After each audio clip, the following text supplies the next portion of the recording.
ನಮಸ್ಕಾರ, ಜ್ಞಾನ್ ಶುವರ್ ಚಾನೆಲ್ಗೆ ಸ್ವಾಗತ. ಕಳೆದ ಹಲವಾರು ಸಮಯದಿಂದ ಹಳೆಯದಾದ ಕೆಮ್ಮಿನಿಂದ ಸಫರ್ ಆಗ್ತಾ ಇದ್ದೀರಾ? ಕೆಮ್ಮಿಗೆ ಎಷ್ಟು ಔಷಧಿ ತೆಗೆದುಕೊಂಡರೂ ಕೂಡ ಸಮಸ್ಯೆ ಆಗ್ತಾ ಇದೆಯಾ? ಗುಣವಾಗ್ತವಿಲ್ವಾ?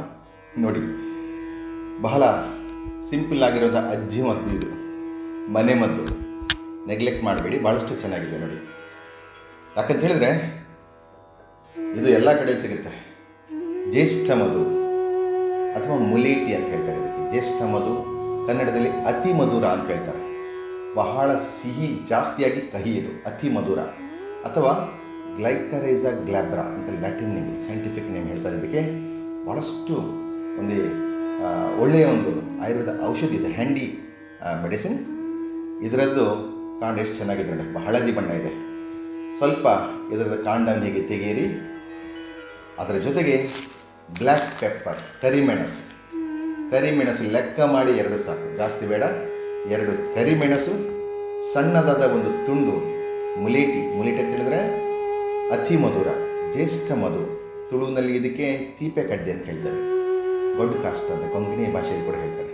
ಗೊಡ್ಡು ಅಂದರೆ ಸಿಹಿ, ಕಾಸ್ಟ್ ಅಂದರೆ ಒಂದು ಕಟ್ಟಿಗೆ ಅಲ್ವಾ. ಭಾಳಷ್ಟು ಸಿಹಿ ಆಗಿರುವಂಥ ಒಂದು ಅತಿ ಮಧುರವಾಗಿರುವಂಥ ಒಂದು ಔಷಧಿ ಇದು. ಮತ್ತು ಕಲ್ಲು ಸಕ್ಕರೆ, ಕೆಂಪು ಕಲ್ಲು ಸಕ್ಕರೆನೂ ಆಗುತ್ತೆ, ಶುದ್ಧ ಬಿಳಿ ಮಿಶ್ರಿ ಕೂಡ ಆಗುತ್ತೆ. ಇದು 3 ಸಣ್ಣ ತುಂಡು ಕಲ್ಲು ಸಕ್ಕರೆ, 2 ಪೆಪ್ಪರ್ ಮತ್ತು ಅತಿ ಮಧುರ. ಇದು 3 ಸಣ್ಣ ತುಂಡನ್ನು ತೆಗೆದು ಒಂದು ಬಾಯಲ್ಲಿ ಹಾಕಿ ಚೀಪಿ ನೋಡಿ. ಸಿಹಿ, ಖಾರ ಎಲ್ಲ ರಸಗಳು ಭಾಳಷ್ಟು ಒಳ್ಳೆಯದಾಗುತ್ತೆ. ಸಕ್ಕರೆ ಎಲ್ಲ ಖಾರ ಮತ್ತು ಸಿಹಿ ಜಾಸ್ತಿ ಇರುತ್ತೆ. ಇದೆಲ್ಲ ರಸಗಳು ಸೇರಿ ಈ ಗಂಟಲಿನಲ್ಲಿ ಕಫ ತುಂಬುವಂಥದ್ದು, ಸ್ವರ ಭೇದ ಆಗುವಂಥದ್ದು. ಅಂದರೆ ಸಿಂಗರ್ಸ್ ಅಥವಾ ಸ್ಪೀಕರ್ಸ್, ಟೀಚರ್ಸ್, ಇವರಿಗೆಲ್ಲ ತುಂಬ ಹೊತ್ತು ಮಾತನಾಡಿದಾಗ ಸ್ವಲ್ಪ ಸ್ವರ ಬೀಳುವಂಥ, ಸ್ವರ ಭೇದ ಆಗುವಂತಹ ಸಮಸ್ಯೆಗೆ ಇದು ಭಾಳಷ್ಟು ಉತ್ತಮವಾದಂಥ ಚಿಕಿತ್ಸೆ.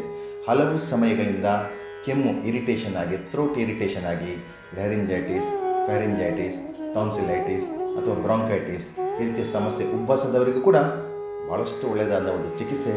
ಮನೆ ಮದ್ದು ಅಂತ ನೆಗ್ಲೆಕ್ಟ್ ಮಾಡಬೇಡಿ, ಒಮ್ಮೆ ಇದನ್ನು ಮಾಡಿ ನೋಡಿ. ಸ್ವರ ಭೇದಕ್ಕೆ ಭಾಳಷ್ಟು ಉತ್ತಮವಾದಂಥ ಚಿಕಿತ್ಸೆ. ಹಳೆಯ ತುಂಬ ಸಮಯದಿಂದ ಇರುವಂಥ ಕೆಮ್ಮಿಗೆ ಇದು ಉತ್ತಮವಾದಂಥ ಚಿಕಿತ್ಸೆ. ಒಮ್ಮೆ ಮಾಡಿ ನೋಡಿ. ಅಲ್ಲ, ಸಣ್ಣ ಮಕ್ಕಳಿಂದ ಎಲ್ಲರಿಗಿದು ಕೊಟ್ಟು ನೋಡಿ. ಸಮಸ್ಯೆ ಪರಿಹಾರ ಆಗಲಿಲ್ಲದಿದ್ದರೆ ನಿಮ್ಮ ವೈದ್ಯರನ್ನು ಸಂಪರ್ಕಿಸುವ ಪ್ರಮೇಯನೇ ಬರುವುದಿಲ್ಲ. ಅಷ್ಟು ಚೆನ್ನಾಗಿದೆ ಇದು, ಸೇಫ್, ನೋ ಪ್ರಾಬ್ಲಮ್.